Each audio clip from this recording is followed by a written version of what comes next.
I think I should ask you guys a question, and I'm going to ask each of you. Not Can you? No. Each of you. Can you be friends with a transgender? Yo, I don't know if it's right, but your soul doesn't have a gender, bro. Your soul is your soul at the end of the day.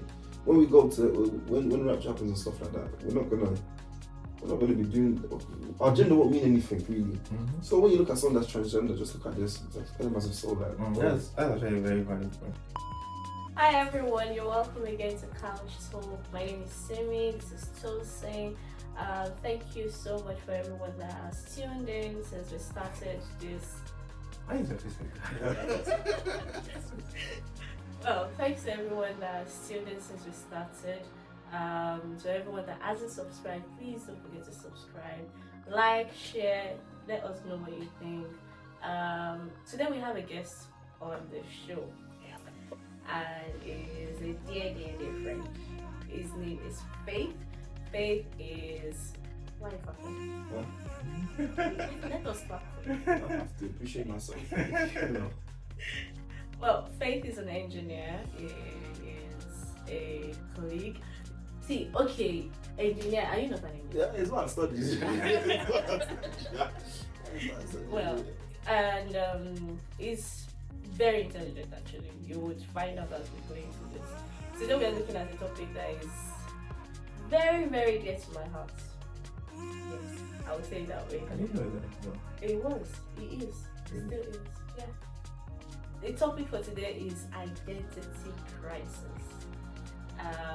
And we're just going to dive right into it. Don't forget to share your comment there to know what you think. So, I think we should start by allowing you to introduce yourself.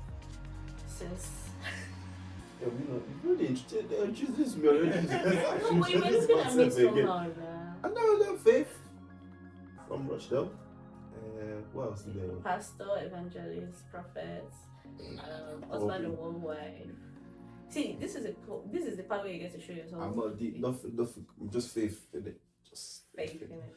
Faith, like, from Rochdale. 20. I'm 25. Is that how they say? You people from Nigeria. Rush day.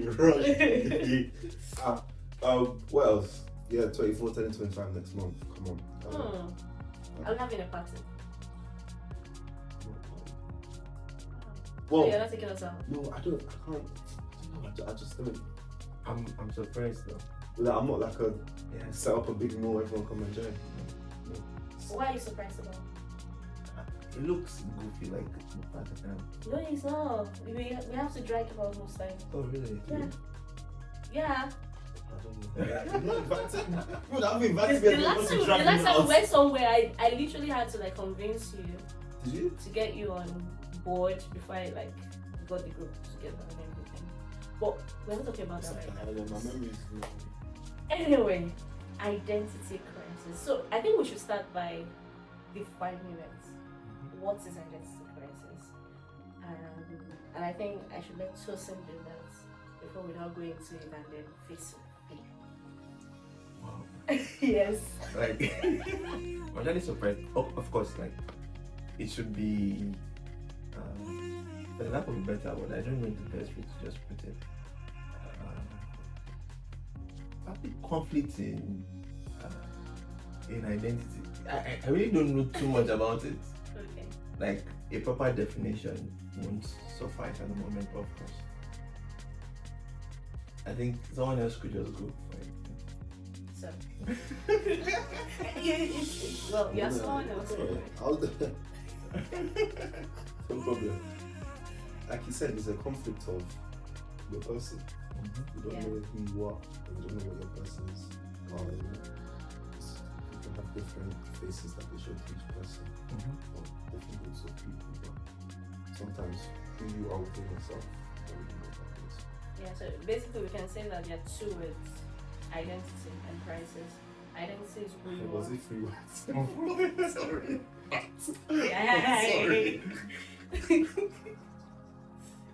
Sorry. Okay, you said it's knowing who you are, that's identity. Then crisis, having a problem with actually knowing who you are. So anything that's gets you conflicted about who you really are. So I think some examples are like people waking up and just suddenly realizing, say, okay, I think we saw a video of a guy that said his arm is no longer his arm. That no, was it his foot? No, it was his foot. His foot, Yeah, like he went to the hospital. I think it was a video, it was a movie or something. He went to the doctors and said it wasn't his foot, it was someone else's foot that was put on his body. And the doctor just waved it off like, what are you saying? If your foot is aching you, I'll give you medication for it. And they looked away, and by the time they looked back, he had taken a saw and he was trying to saw his leg off. Oh, it's a horror movie. It wasn't. It's Oh, schizophrenia. it's about medicine or something like that. I think that's a medical condition. Yeah, I mean, that's a medical condition, man. That's too far. But basically, it's just. But I feel like that's an extreme. But we also have the other parts of people just waking up one day and deciding, no, I wasn't created to be a guy. I wasn't supposed to be a guy. I'm supposed to be. I'm supposed to be a girl. That's an interesting topic. No, but that's what we're talking about. That's actually what we're talking about. That's his identity crisis. Like, I think that's far. why? That's deep. That's another deep. Okay, so what were you thinking this was going to be about? Continue. I just want to say. No. I think the conversation should be around who defines or what defines identity. Is it biology or your own personal preference? So when a child is being given birth to, two things happen. You come into this world, there are several genders. Is it that you are this or that? That's biology. Now, when you now get into the same system, the same world system, then you begin to have your own personal preference. So what should be the yardstick, or who or what defines someone's gender or someone's identity in that? Because if you are considering just identity, are we just having to consider gender or identity generally? Identity can be whether you're a Christian, whatever. But if we're focusing just on gender, now from that side, from that angle, okay, who and what defines the identity of an individual? So I feel like for the sake of this conversation, we should focus on gender. No, for the sake of this conversation. So because if we want to start talking about all forms of identity, it's gonna go to. We are going to go through gender, this. So how does gender relate to us? That's another question. Just because you can cut this out there. So. No, because obviously we're talking as obviously people, and we're trying to relate to say not our kind of people, but people from that age bracket. I don't think there'll be a lot of people that would have like that kind of gender identity issue. Bro, are you people that I know? Yeah, do you have I'm chatting with one of my schoolmates from uni about I think it was a month or 2 months ago, and she was like, oh, that this friend of ours that was in the choir, because I went to a Christian school, so we were in the choir together. She was like, oh, that this girl that have I heard from her, blah blah blah blah. And I was like, no, I've not heard from her. And she was like, oh, that she got married recently. I was like, oh, really? And she said yes, that she got married to another girl. That's not and that was no. It's not. So it's not a gender issue, but you need to understand that the world is changing. I do. Whether you like it or not, these things are getting close to home. There are issues that are getting close to home. And did you misuse the word gender? So when we talk about gender, what are we talking about? Male, female, transgender. Are we talking about sexual preferences? Yes, sexual orientation. That's what we are saying. That's sexual another orientation. part of it's part of it. Identity crisis. It's also so it's like there's several sections to it. Yeah. But if we are going to look at it holistically, it's very broad. So if So we are what we are considering just saying sexual, is, instead of majoring on types, let's talk about the crisis itself. yeah, There is a crisis with identity yeah, in the world today, and it is gradually becoming a common phenomenon. It is getting accepted worldwide, and we are saying, is this is gradually becoming a new norm. Now, three of us here are Christians. As Christians, we need to start talking. Like, the thing is, if you don't discuss these issues as children of God, it will come to you. It will get to your door, and then you will not know what to do about it. There are things that need to be they need to be addressed. You're saying that none of the people in the angle, of course, we are Christians. So from a Christian angle, the identity crisis, if you want to follow Christ and you truly decide to follow Christ, your identity is in Christ. So whatever you come out as, that's what Christ has led you to be. And then you now obviously work out your salvation and stuff like that. Obviously in that time you probably have parts where I feel a bit more like I want to be outside, go outside, do but again, if you're in your heart, you still want to come back. You come back, and your identity will still be that of Christ. Now, if we're coming outside of the Christian lens and looking as a world as a whole, I think it's a case of now. There was, especially around COVID time, there was like from like 20, I say, because I was in school. I'm in school while this thing was going on and what the agenda is during school and stuff like that. So you can see from as I left secondary school, when going into like 2017, 18, there's a rise in how much they used to, I say maybe even 2016, because I when they started to do same-sex marriages in the UK.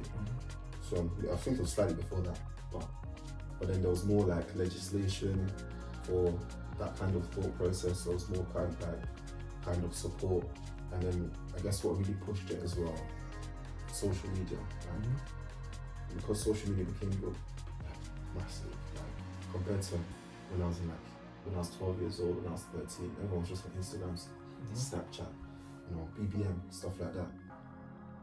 Then they came rise to like reels, you can scroll through stuff fast. Younger children were now getting onto it. So it got to a place where it was being pushed out so much to young children that some of them, their minds started to, and the thing with social media is, once it's an algorithm-based thing in it, so once it's curated your algorithm for you, once you show a bit of interest, it will just be pushing it out to you. And then for some of them, it was just, maybe I prefer to be, or I am because I relate to certain things. Now, I'm still on the same social media, and I can 100% say I just don't see as much. It's not as prevalent as it used to be. I think one of the main places in the world that was pushing that kind of agenda was America. Since America now has different leadership at the helm, it's started to reverse. And then again, like everything is trends. So that there's a time where this has trended, and this is now the downfall of the trend. When I say downfall, it's trending downwards.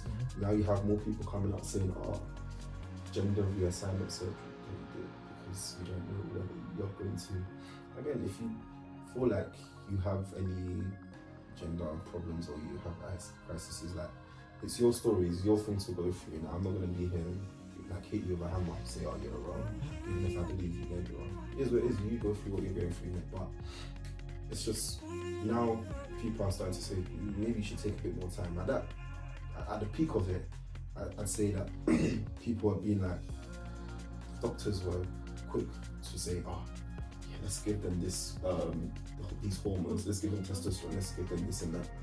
Now, people are starting to question these doctors. Why did you allow a 12, 13-year-old to be able to make that decision? And then some people say, but they should be allowed to do that. And it's like, do we believe that people at that age are able to make that kind of decision for themselves? Let them grow up. Let them actually explore their childhood and stuff. See, some people, it was just like a bit of a mental episode for them.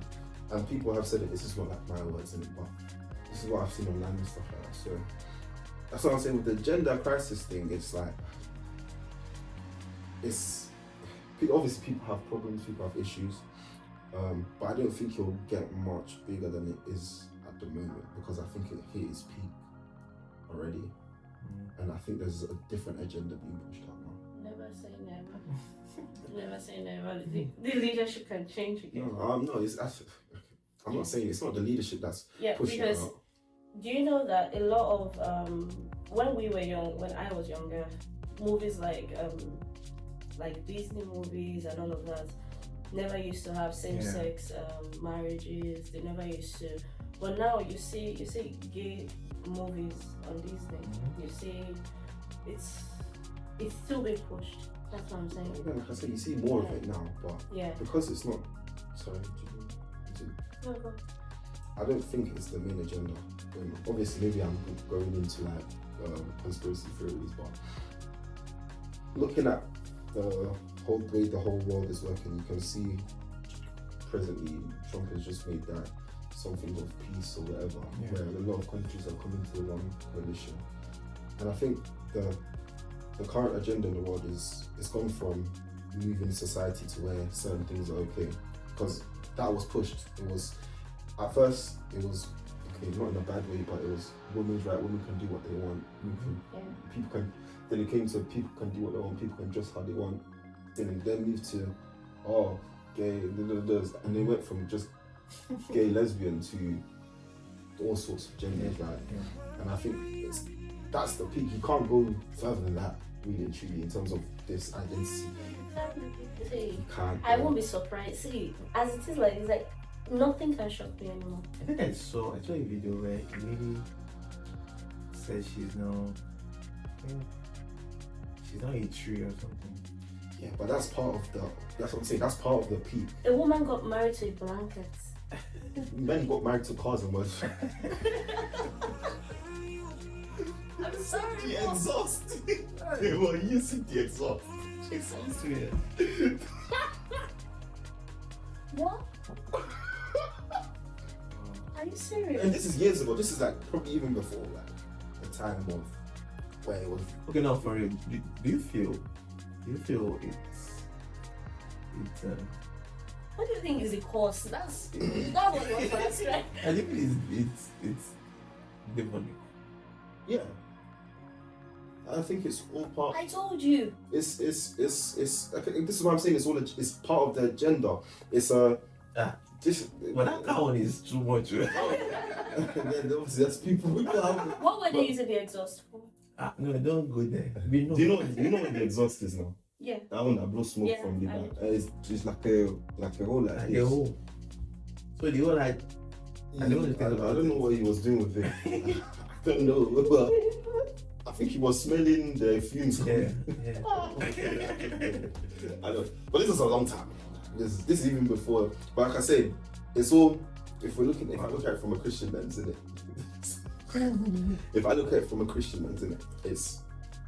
It's a case of called principalities and powers and all this stuff. It's gone from, obviously, that's what I'm saying, it's all part of the agenda. The wheels are turning. The time is getting right for a lot of things to start happening on this earth. And you have, first started with people, but now it's nations.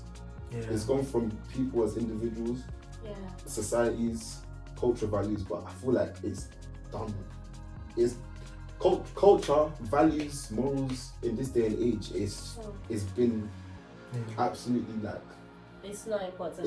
It's not the hat. Like there will be some things people say is bad, but there's some like people just say, a lot of people just say, do you know, it's your life, it's your life, and just do what you want, innit?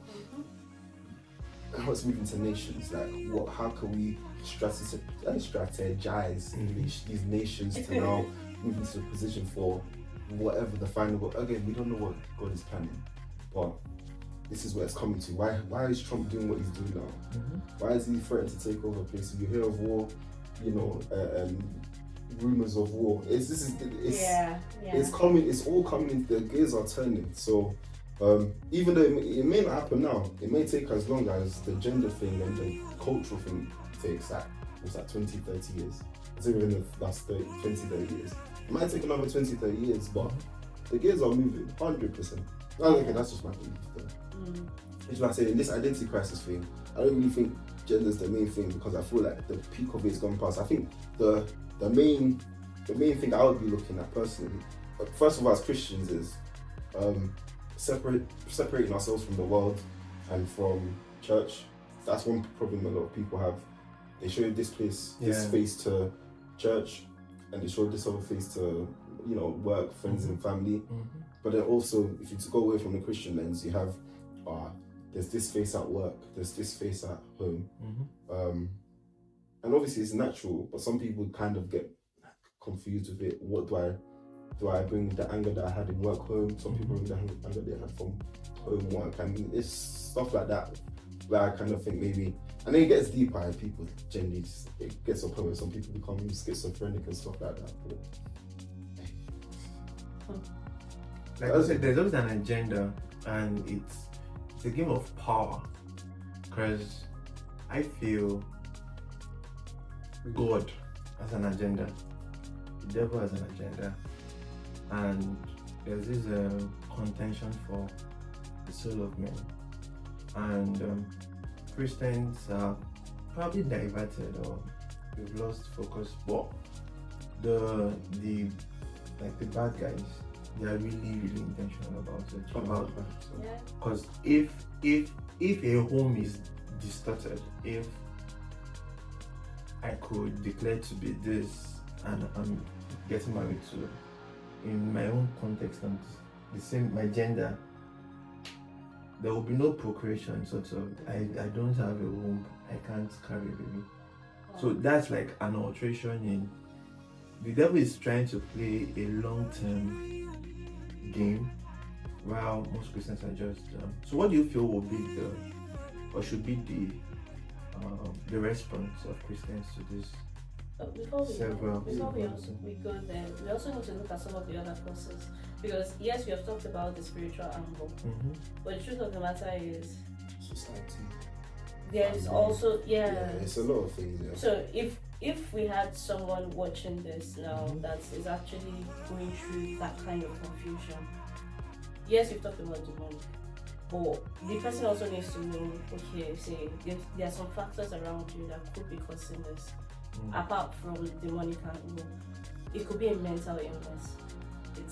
It could be depression. Sometimes depression makes you want to do crazy things.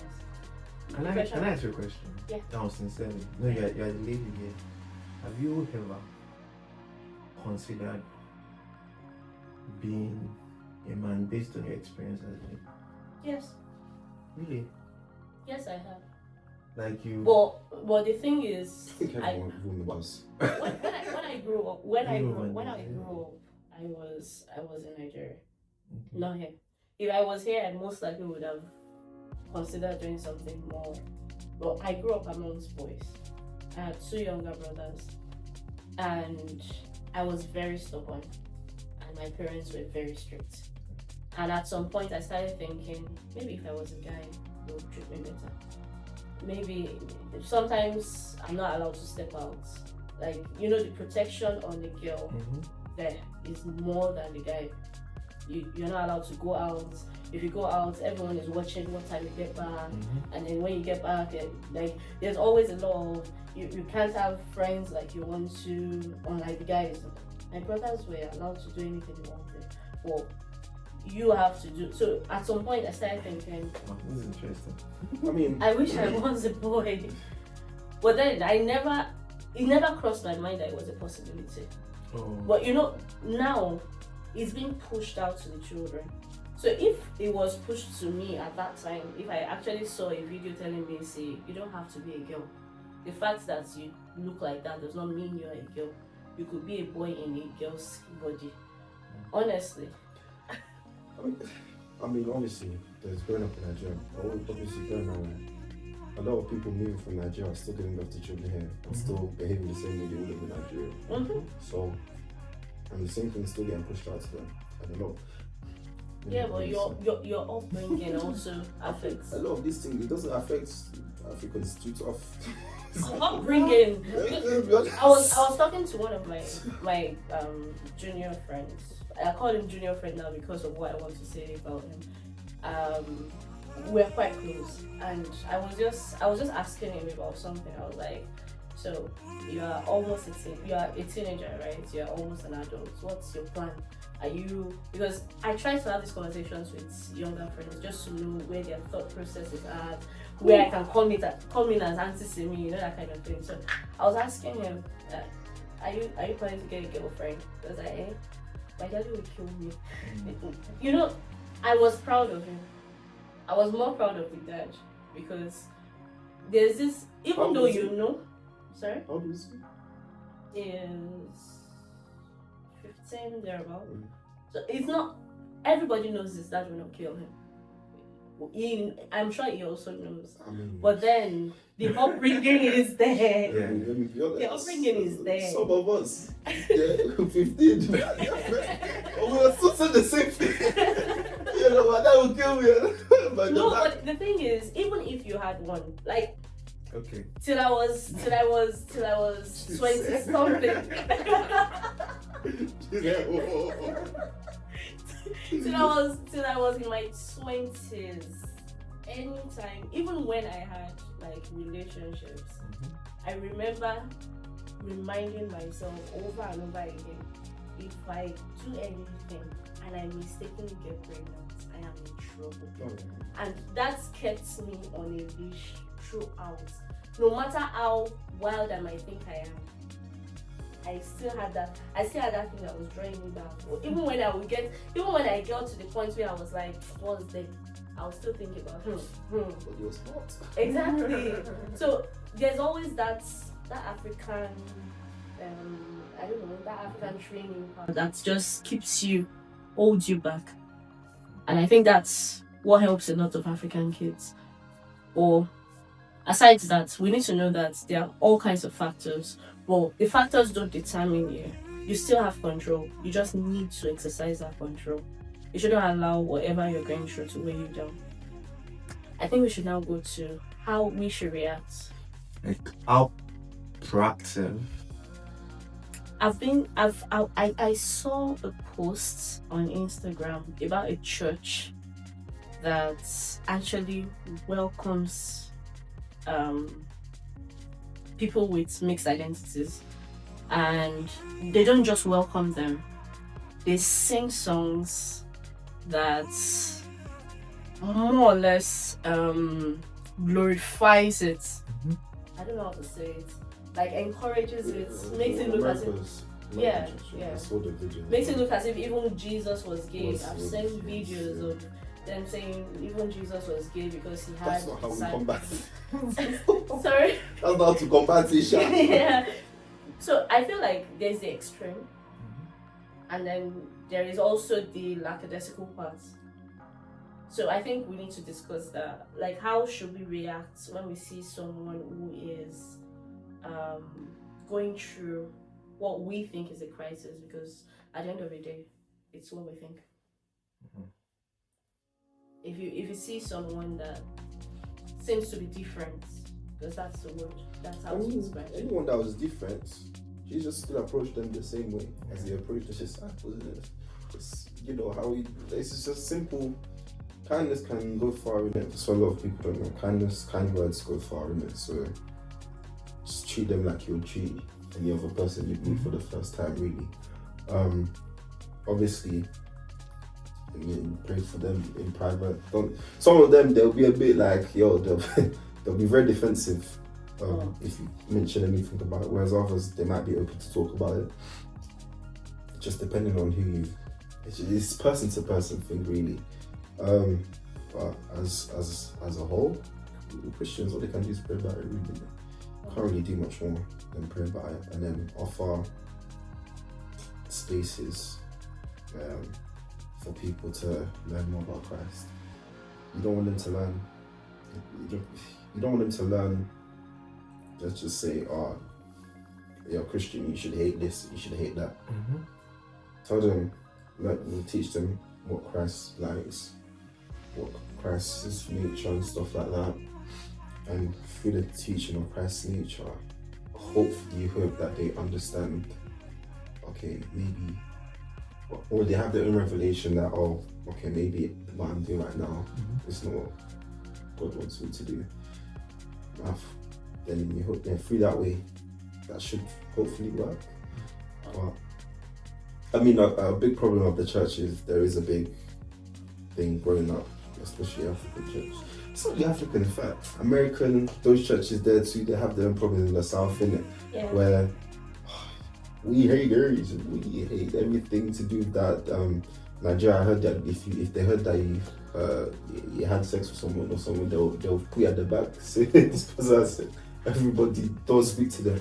Things like that kind of turn people away from Christ, like where Christ never really abandoned someone like that. Christ will never say, oh, we hate you. Christ will say, Sure. come to me and I'll give you rest, innit? Yeah. What that rest is personal for every single person, innit? So I guess it's a case of helping them come to Christ and help Christ, let Christ give them their rest, innit? So, Yeah. I think I should ask you guys a question, and I'm going to ask each of you. not just Can you- throw it in the table. No. Each of you. Can you be friends with a transgender? Sorry, English. Can I be friends Can you with be a friends with transgender? them? I better answer first, bro. Let me think about it. Honestly, yes, I can. There you go. Okay. Why? That's my station answer first. Yeah. Why?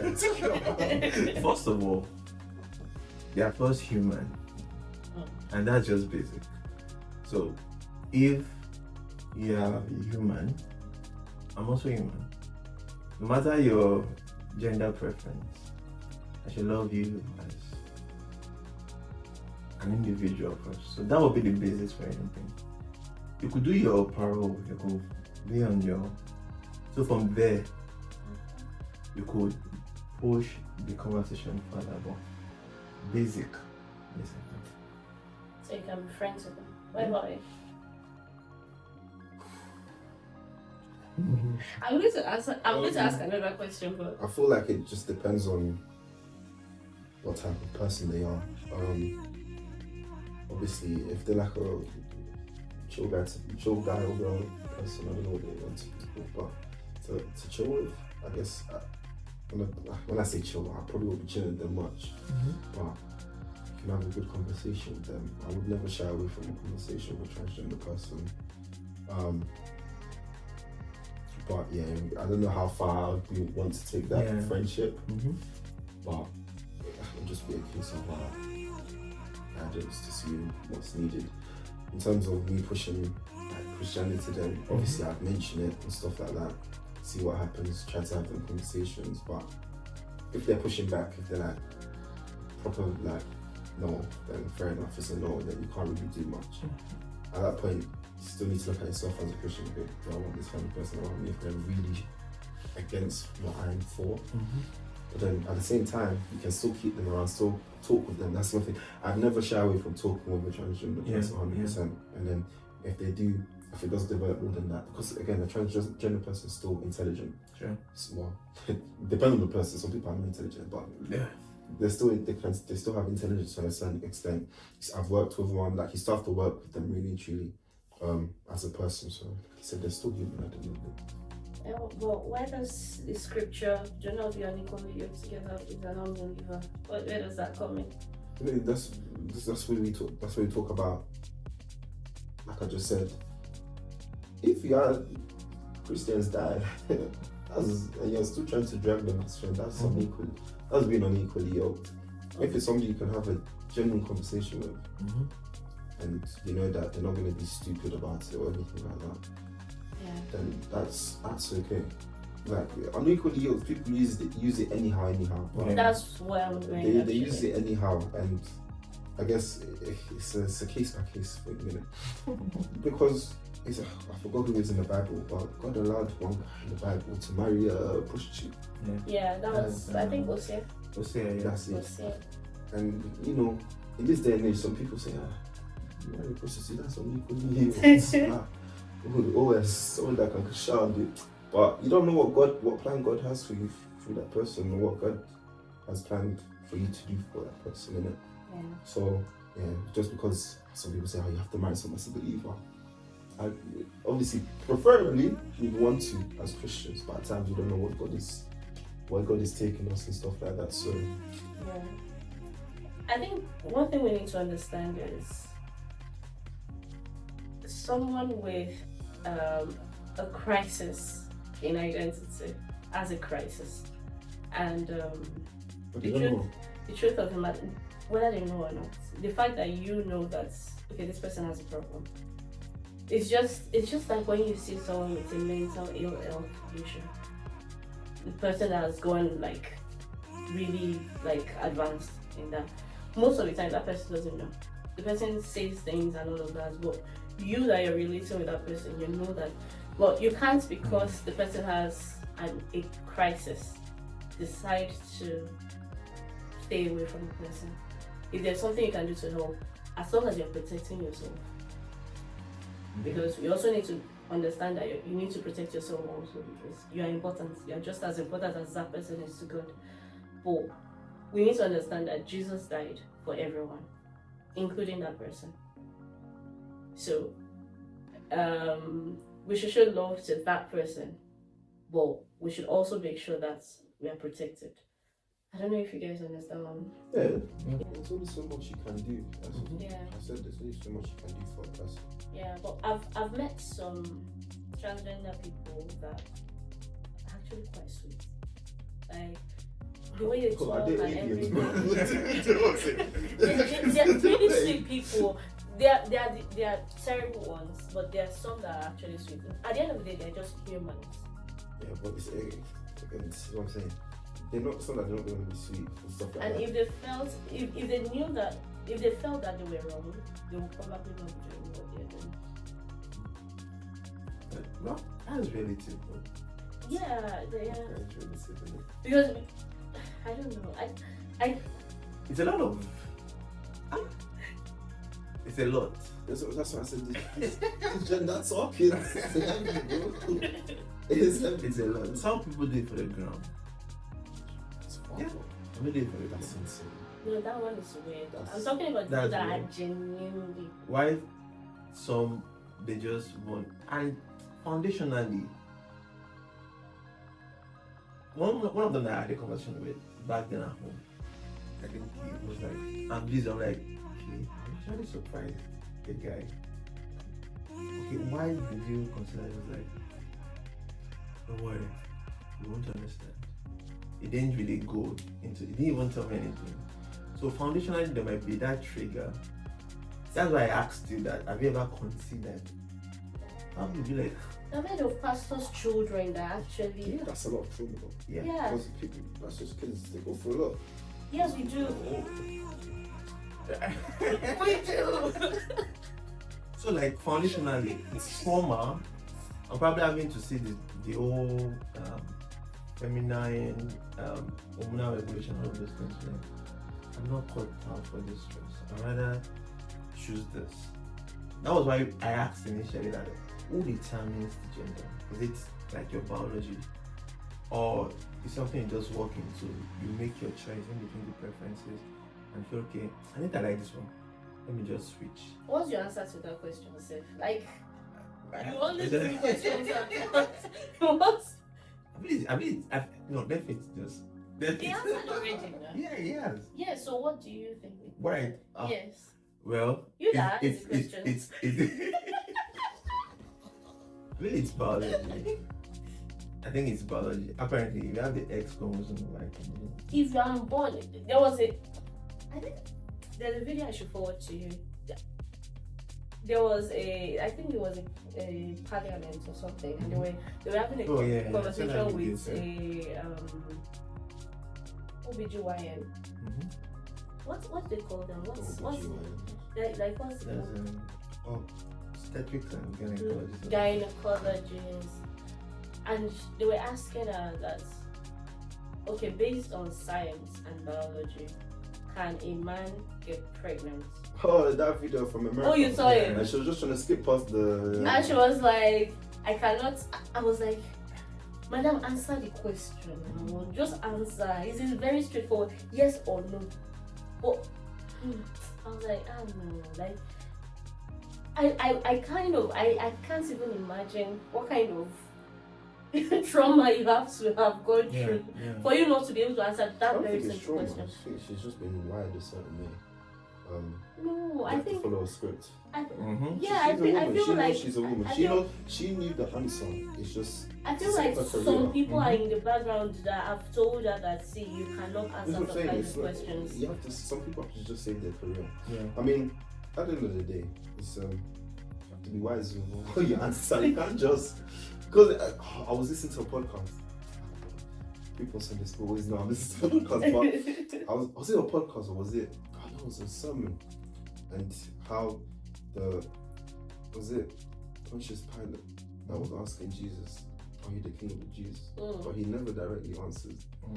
And then they asked, "Are you the King of Israel?" But he never directly answered. But they were indirectly saying that he was the King of the Jews and he was the King of Israel. So in this case, it's the same thing. She knows what the answer is, but she's not answering.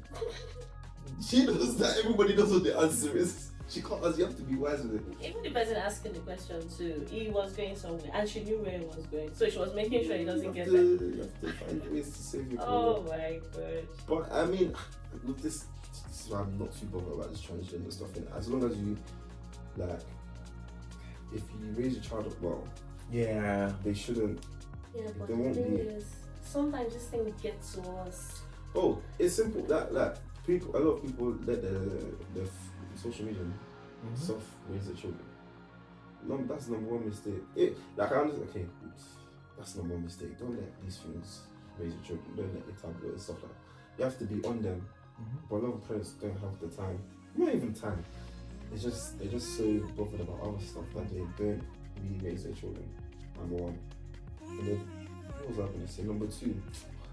This transgender talk as well. It's all I don't know if it's right, but your soul doesn't have a gender, bro. Your soul is your soul at the end of the day. When we go to when rapture happens and stuff like that, we're not gonna be doing our gender won't mean anything really. So when you look at someone that's transgender, just look at this. That's kind of as a soul, like that's actually very valid. Like this is a genuine soul, soul to soul. Say my soul has light and your soul has perceived darkness. I'm saying perceived, again in brackets. And I'm able to share this light to bring light to your soul. Why can't I just do that? Try to do that. Look at it from that perspective, and then. But then if you are now trying to poison me for perceive the darkness or what I believe is darkness, then obviously I have to find my way in it. So, which is why I say, the transgender thing, there's only so much you can do. But as a parent, if you raise them a certain way, obviously they'll have everything else talking to them, culture, schools and stuff like that. But they know that, okay, cool, when I come back home, this is who I am. Or they have a basis of this is who I am already. Yeah.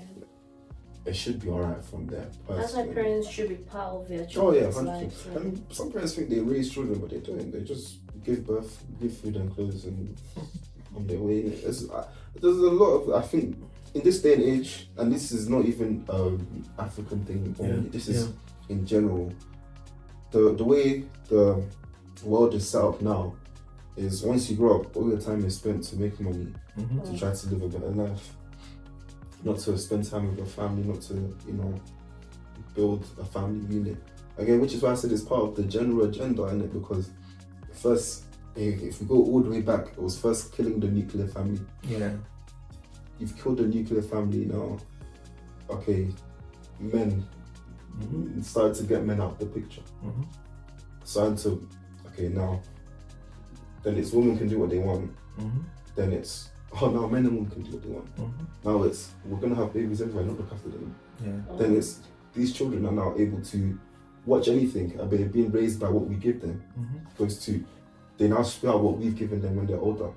And then some of them realize, oh, it's a bit late. And some of these people are now going into power. Yeah. It's like a gentle thing going into a great agenda, which is what I say. On an individual level, just look at it as a soul to soul. To worry about the person as the person rather than looking at the whole thing, because we can't control the whole thing. We can only control ourselves and our surroundings at the end of the day. So That's a very valid point, because I like the flow. It's okay from the home system, from the home, if it's done properly, then probably might be a reduction. Because at the time I read actually that even in schools, they're going to push the agenda. Yeah. Like there are textbooks where you could. Textbooks, yeah. So if a child is well brought up in the home, or well tutored and discipled, then in a school setting, it's going to be like, okay, this is not what it is, this is what it is. but they can question it. Yeah, they can question things. But when the home is not very strong enough, then it becomes that's very strong. I even believe that, well, because my parents might be watching this, when I have kids, I intend to make sure that anything they're going to hear in school, they've heard from me first. If they've heard the truth, everything they will hear from school, they've heard from me first. If they've heard it from me, they've heard the right version. They've heard all the perks and the pros and the cons and everything. And then when they hear it in school, it's no longer new to them. It's not a thing of interest anymore, because it's something they are already aware of. Yeah. That's how I feel. But that's one resolve I made. At the end of the day, even if you raise a children right, they still have decisions to make. Yeah, they do. Yeah, they can hit 18 and say, "Oh, this is what I want to do." That's where prayer comes in. Exactly. That's what you can do. That's what you can do for them. Just pray for them, but also continue to love them as a soul, because they're not just your child now. They're a full-grown adult. Somebody who's trying to make best of themselves, so they're also not just a soul that you can say, I'm always trying to do the best for you. The difference is this person is always going to be part of you, but I'm just trying to do the best for you. And don't spoil them. Simple. You spare the rod, you spoil the child. Yeah. There's a lot of rods being spared at the moment. Bro, in this world, there's too many rods that have been spared already. Even people that you think, you don't restrict the children out, or they'll shout at them for the wrong reason, or shout at them too much, beat them too much. Because things like that, you just have to be level-headed. Actually think, if I want to make a level-headed adult, what do I need to put into them? I guess it takes a level-headed adult to know that, so you shouldn't have many. There's no plenty of it, I guess, so there's no point. Yeah. That's your right. Okay, there's one more part. So we've talked about individuals, how to relate to them as individuals. What do you think the church should be doing to these people? So for instance now, if a lesbian, a girl that looks exactly like a boy, it sounds like a girl, has the shape and everything of a girl, but dresses, tries to talk and everything like a boy, walks into the church. We know what's most likely will happen. Most likely what will happen is a lot of people will be giving side glances, and there will be a lot of whispers. This is why. And then my mom was saying, when you go to church, it's nice, bro. Yeah. Because in church, some people will give you side glances, obviously, but some people always come up to you. Someone will walk up to you, welcome you with a smile. That's it. Try to make you feel as welcome as possible. Like you would feel like, okay, you're wanted. Right. As much as culture impacts a lot of what we do as Christians, and which is why some of these things I do say I've kind of been able to get from times I've been in different churches separate from the church we currently go to, or the types of churches we currently go to, because I feel like there's a thing that people aren't as inviting. Yeah. We might be hospitable, but we're not inviting. It takes a while for people to really, I guess. They have to accept you as one of us. Exactly. Before. Exactly. And sometimes you have to work. Is it because you become one of them? Well, you have to work to become one of them. And then it comes like, why am I doing all of this? And then people just disappear in it. Whereas other churches, they have systems set up within the church itself to now make you feel like you're one of them, even if you aren't just yet. Which is, which is what I think is a problem, man. But it won't change. I think as long as there's certain things aren't being done within certain churches and stuff like that, I don't think it will change.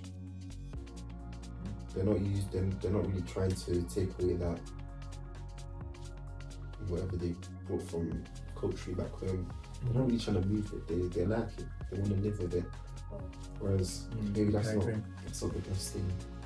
Again, it's not a sin. I think that's the problem. It's not a sin. A lot of these things are not sin, bro. No, but they are.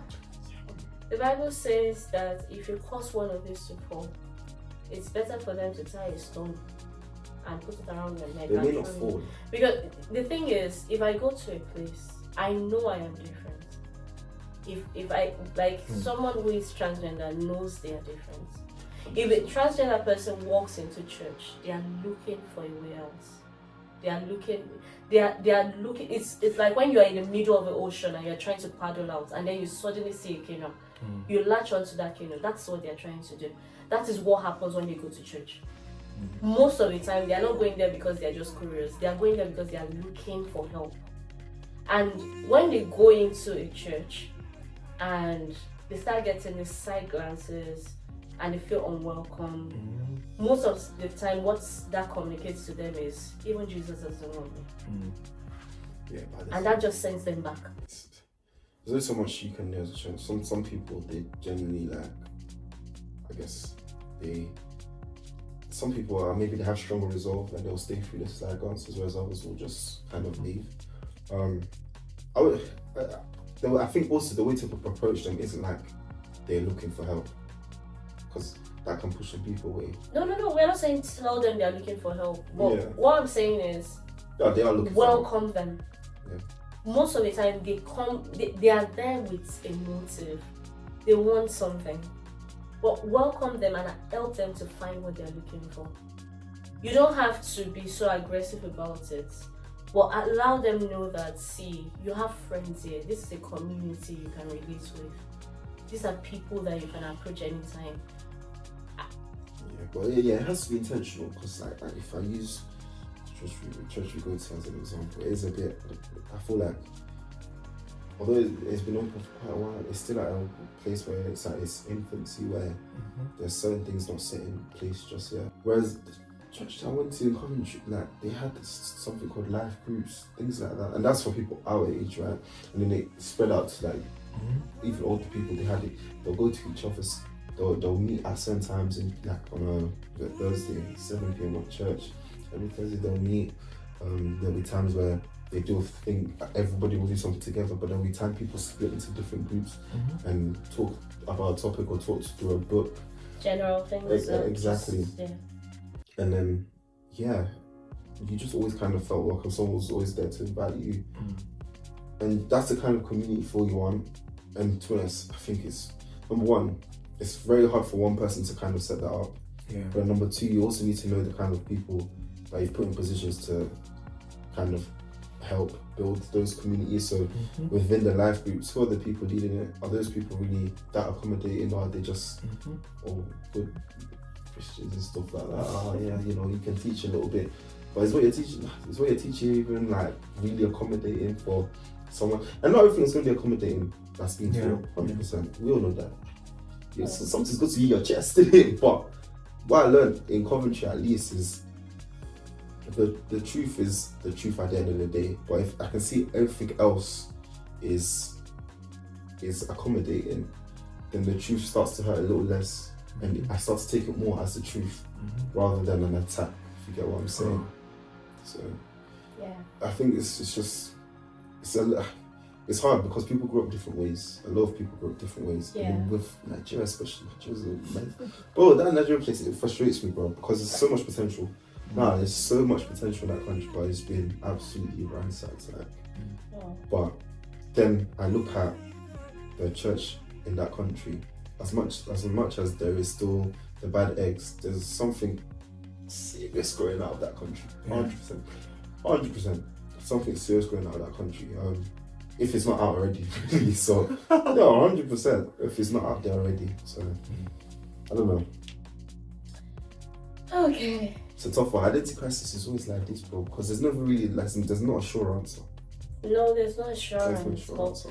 you know, like I said before, these things creep up on people. If you don't address them, then you won't be prepared when you actually. You need to be prepared as a Christian. You need to be prepared for that one person that is going through that stuff that comes around you. You need to be prepared as a member of a church when someone who is going through that crisis just appears and needs help. You need to be prepared. I don't know. If as a Christian you suddenly start having thoughts, weird thoughts, you need to be prepared also for that.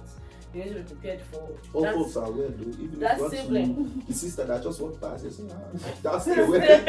You know, although that's very people say Yeah, but the thing is, we talk talk about all of those things, but we try not to. We avoid the topic of identity crisis. We try to avoid it because we don't want to be in trouble. We don't want to.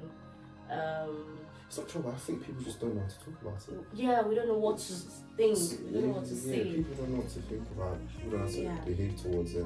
Yeah, because it's strange. That's not a word you should use for it, but it's not strange. What's the meaning of strange? Anything that is not normal is strange. What's normal? Check the What's normal? strange. No, I see. What's normal? Anything that is not what I'm used to is strange to me. If it's not something I'm used to, then it's strange. Yeah, if you introduce something to me that is not something that is part of my everyday life, then it's something strange to me. So it's not something we're used to, so it's difficult to talk I feel about. like I feel like everyone goes through identity crisis at some point. Yeah. Right. Why am I here? Why am I even here? Why am I even on earth? Why did God create me? It's also a form of crisis, isn't it? Yeah. But even everyone goes through a little bit of a crisis at some point. Yeah. So, be very cool. Okay. So what did we learn today, lads? Okay, so our time is actually up. I've spent almost 1 hour, 57 minutes. Okay, guys, thank you for watching. If you watched till this point, thank you so much. I'm going to allow Mr. Faith give us like a final word, then allow Tosin to say something before I say what I want to say, because I have something that I want to say. But I don't want them to say that I did not allow them to talk. Oh, really? Because I'm a nice person, so. Okay, you're having identity crisis. It's hard. It's gonna be hard, isn't it? But maybe number one, try to find a community. That's what I would say 100%. Try to find a community, and also get a therapist. Always get therapy, please. People need therapy in this world, innit? 99% of this world probably need therapy, innit? So get therapy. If you can't get therapy, then the number one therapist is the word of God, innit? If you're not Christian, well, just try to meditate and think about the roots of probably where it might be triggering, but think of the root of what's kind of affecting you. Think of your childhood and think of ways to kind of cope, get over it to a point where you don't get triggered anymore. And I think once you get to that point, then you start to let go of a lot of the things that were affecting you before. That's right. It's my personal opinion. Thank you. Joseph? I really don't know what to say. Well, of course, crisis is just one of those ways we keep up with humanity. It comes at one time or the other. So if someone is faced with that situation, particularly when you're having conflicts in resolving your identity, it's not far-fetched. You're not the only one, and of course you are loved. So just like Faith said, trying to seek a community or try to find meaning outside of just yourself alone, and look into the root cause of what the situation might be, and from there will be a step ahead. It might take a while, but having a right community where there is love, that will go a long way. and also the church is very crucial now in trying to accommodate these people into our midst. And we're not trying to change them. Nobody can change anybody. It's just allow God's word do his thing, and over time we hope that it will get better, because it's actually a global crisis. Okay, people. Well, if you're going through identity crisis, if you think it's a crisis, then I think it is best to advise you to seek help. Like I said, get a therapist, seek a community, seek the love of God, because God's love actually helps. But I think one thing you need to know is you're not alone. No matter what you go through, you are not alone. There are thousands of people going through the same as you, millions of people actually. And there are lots of people, a lot more people in the world that are happy to help. So don't keep quiet, don't stay isolated. Reach out to people. And if you think it's not a problem, then that's all good. However, if you need someone to talk to, I wanted to let you know. Yeah, you can reach out to us actually. We have an email that you can reach out to us on. It's couchtalkseries@gmail.com. You can send us an email, we would respond to you. What's that? No, I'm just waiting. I can't wait to get the 10,000 pound couch. Yeah, if you can reach out to us. You can send us an email. You can put a comment up. If we see your comments requesting for a conversation, we will reach out to you. But whichever way, if you need us, we are here for you. But please don't stay isolated. Please don't. If you need someone to talk to, we are here.